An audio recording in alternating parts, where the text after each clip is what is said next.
Welcome to Cabo Properties YouTube channel.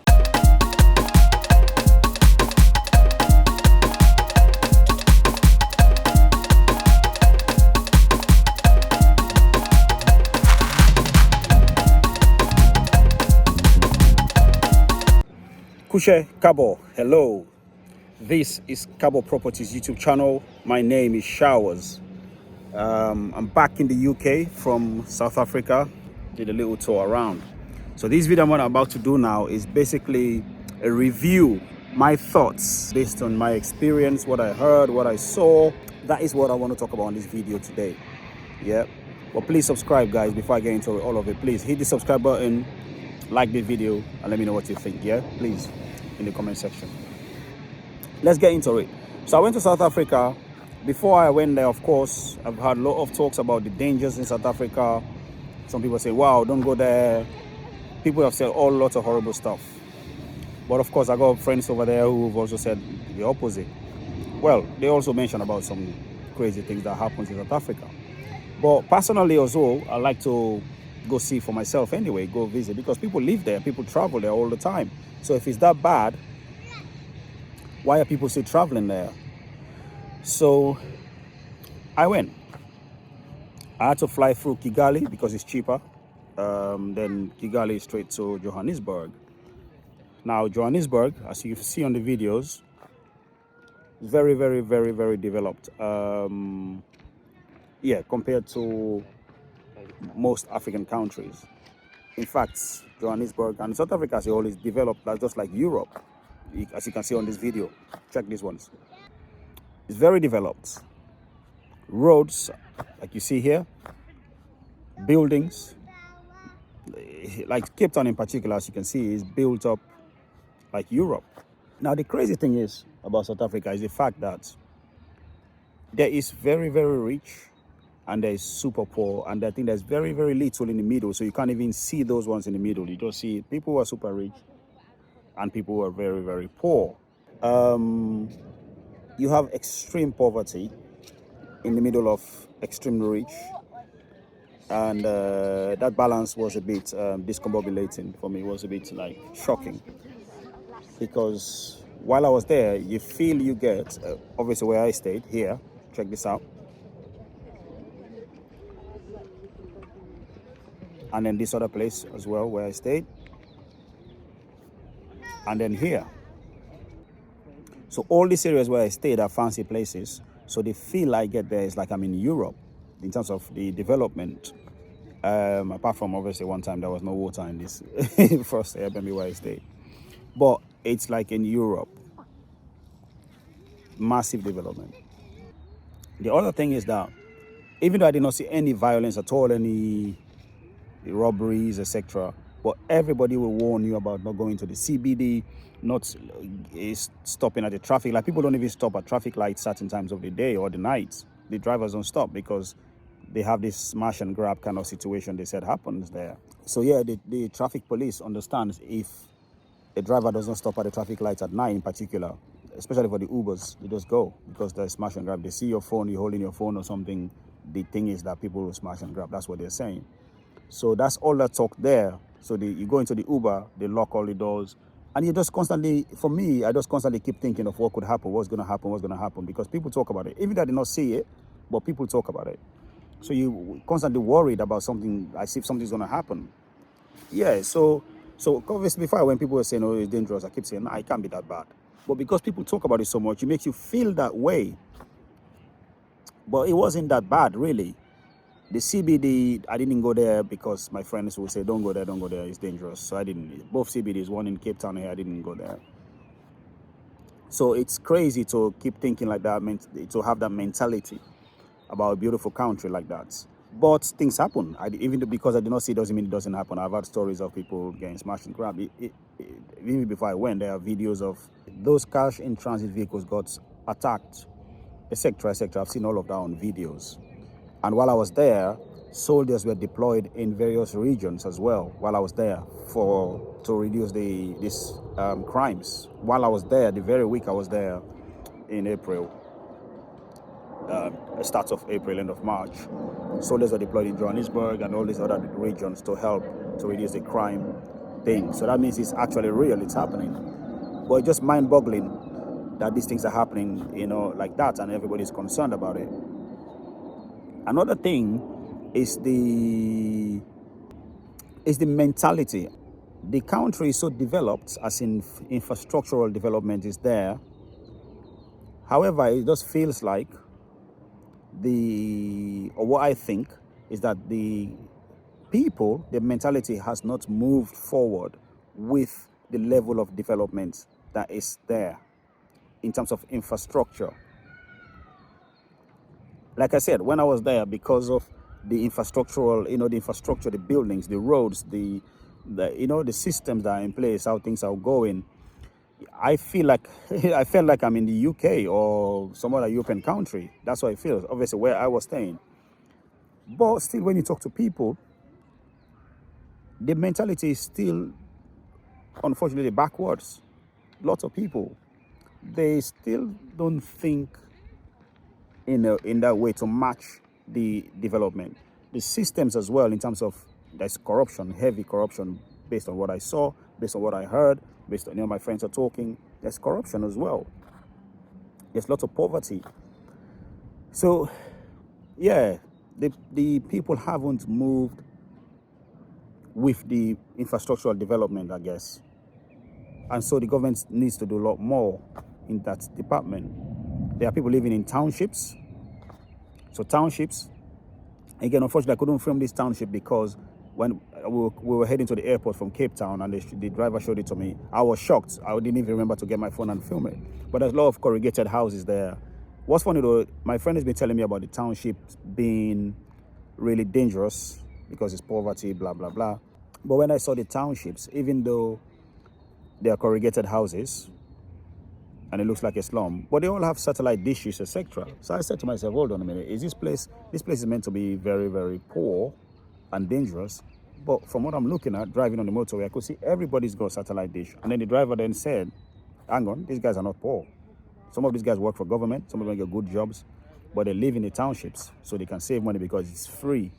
Those townships are places where you can live for free, can erect something and stay there free. So some of them live there, but they work, make good money, and they have houses elsewhere that they rent or something. Some of them don't even have a house, they just live there. What they do is they drive fancy cars instead. So basically they're using the system to live there. I was like, well, wow. In fact, this is funny. The driver said that some of these guys, they don't bother to have a house. They live in that corrugated thing, drive like a Mercedes or Mustang, whatever fancy cars, and they go out so they can show off. They have big necklaces, fancy stuff to show off to women. When they get a woman from a nightclub, they will go to a hotel instead. Because they don't have a nice house to take the lady. They'll go to a hotel or Airbnb instead and do whatever. I was like, that's mental. Man, them buying expensive cars, leasing, because they lease cars there a lot, pay for it, whatever, because they live free and they don't have proper house to live in, just to impress women. That is madness. But of course, there are other people who just live in the slums as well, in the other areas, the CBDs and other, they're poor. It stinks, smells. Like literally we drove through Alexander, I was like flipping. Again, the first time we drove there, I was shocked to the point I couldn't film it.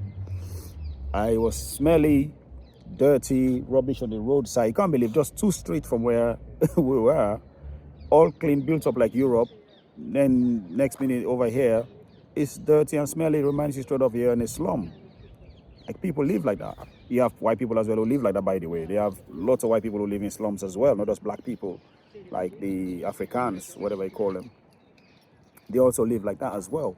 So it was just mind-blowing seeing all of that and experiencing all of that. Plus, obviously, all the videos you've seen me post about the culture, going to Robben Island, Table Mountains, just around.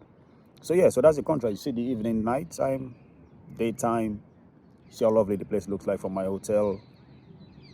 You see how built up the place is. Then you see this video of people. So that's just my experience. I think, yeah, the contrast is great in terms of poverty and the rich, and a little bit of the middle people. Still, it's funny, some of the people that I consider even middle still want to leave the country and go to Europe. They want to come to England.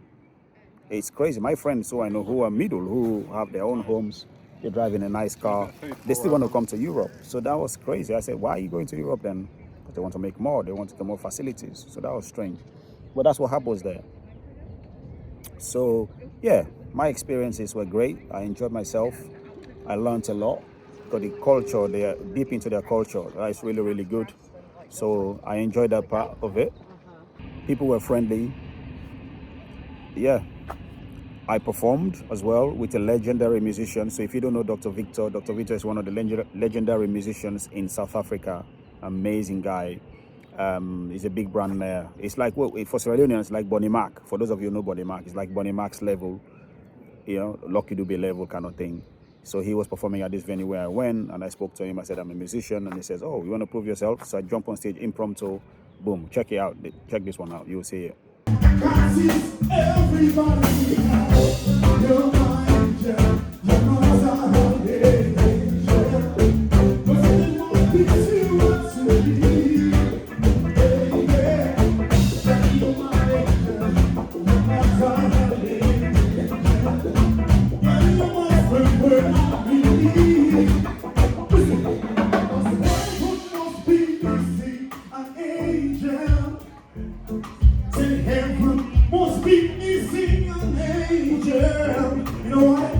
Because they're all here. All the angels are here. One more time, listen to it, listen. Say, heaven must be missing an angel. One more sing. Heaven must be missing an angel. We sing it together. Heaven must be missing an angel. Everybody sing, heaven must be missing. I want to be missing.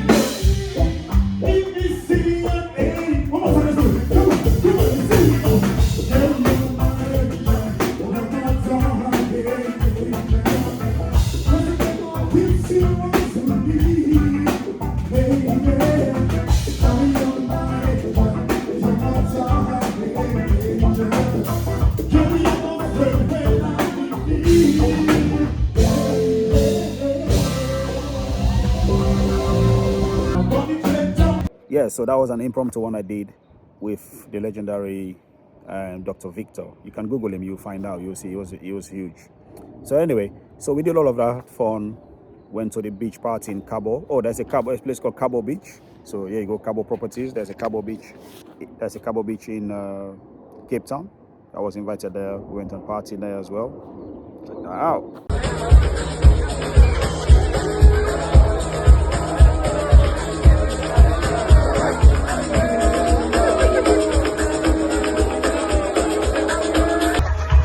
Right here, yeah? Right here in South Africa, baby. We party hard. We don't care about anyone else.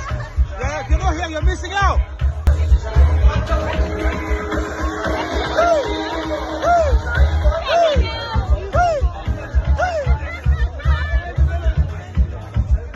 Then in Cape Town, I did a little bit of salsa.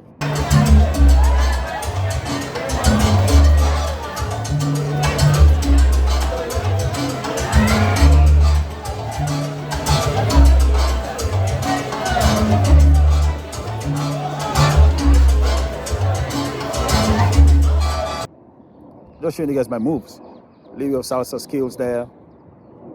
Yep. So yeah, I had fun, man. It's good food, South African foods there as well, going around, as you can see. In the market, I had fun playing some music, improvising. Make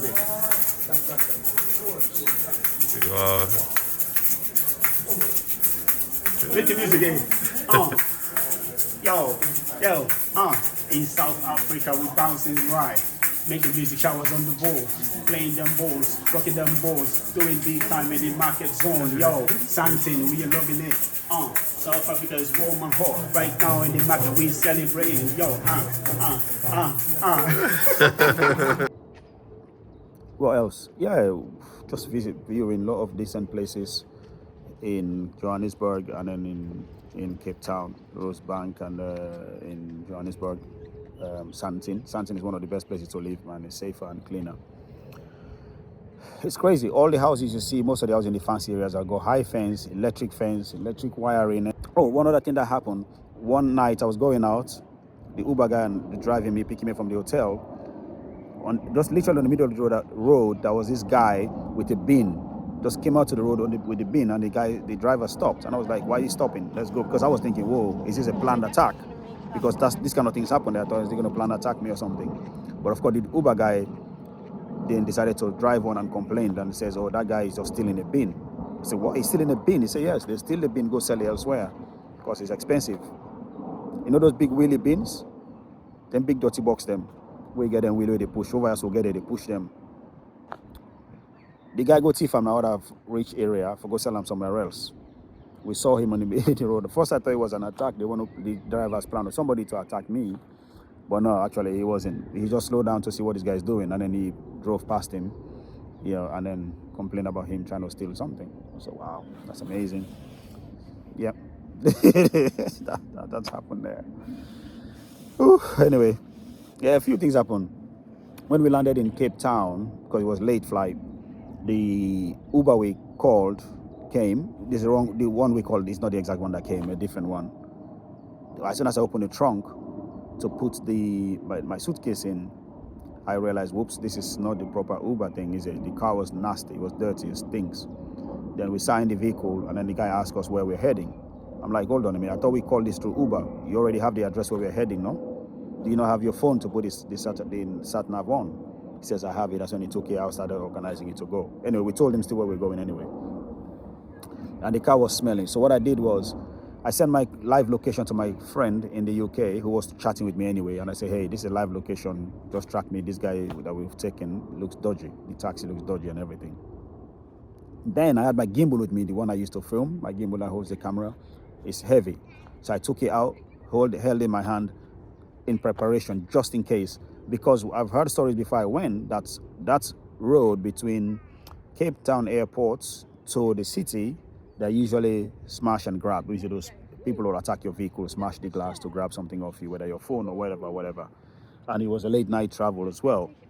So I decided that, you know what, let me get my gimbal ready just for any eventuality. Honestly, I just thought, use your military brain here, my friend. So I sat behind the driver, my gimbal ready in my hand, just in case if anything, I'm ready as well. But the drive was short anyway. It was like 15-minute drive to the capital city where we're staying anyway, the hotel. And also, it was on the motorway. So I was wondering, well, people say they will smash and grab, but it's on the motorway. There are no traffic lights where you're going to stop. But apparently, there's another route you take that is slower. I guess that's where the grabbing thing happens. On the motorway, it seemed to be fine. So I don't know. But anyway, anything can happen. I was just prepared. But it was fine in the end. On the way back to Johannesburg from Cape Town, the Uber we took wanted to drive through Alexander. This was late night. It was past 12 midnight. My friend says, no. Stick to the motorway. So we had to turn left and stuck to the motorway. So she says to me, it's because Alexander, where he was going to drive us, was through the center of Alexander, and she was scared. She doesn't want to go through. And my friend is South African, by the way, lives there. She says, no, it's not a good idea to drive there this late in middle of Alexander. The driver was like, that is a shorter route. She said, we don't care. Take us through the motorway, safer. So we did that. Anyway, but in the morning, as you can see on this video, I drove through Alexander to come to the airports. And I decided to film. When I asked the driver says Alexander. I said, let me film a bit. Right. Okay, guys. So I've spoken a lot. I'm going to stop here for now. I hope you've learned a lot. I hope you've picked up some ideas from this. I would still recommend visiting South Africa anyway. It's beautiful. Lovely people. People are friendly. Yeah, go and see it. I have a lot of friends there now. So I'll be going again at some point to visit South Africa for sure. But thank you for watching. Thank you for listening. Thank you for supporting me. If you have any experience in South Africa, drop it in the comment section. Let me know what you think. And then any suggestions you'll have for another visit to South Africa, let me know what you think as well about that. Yeah. Don't forget to subscribe. My name is Showers, and this is Cabo Properties YouTube channel. Peace. Right, folks, don't forget to subscribe to this channel now.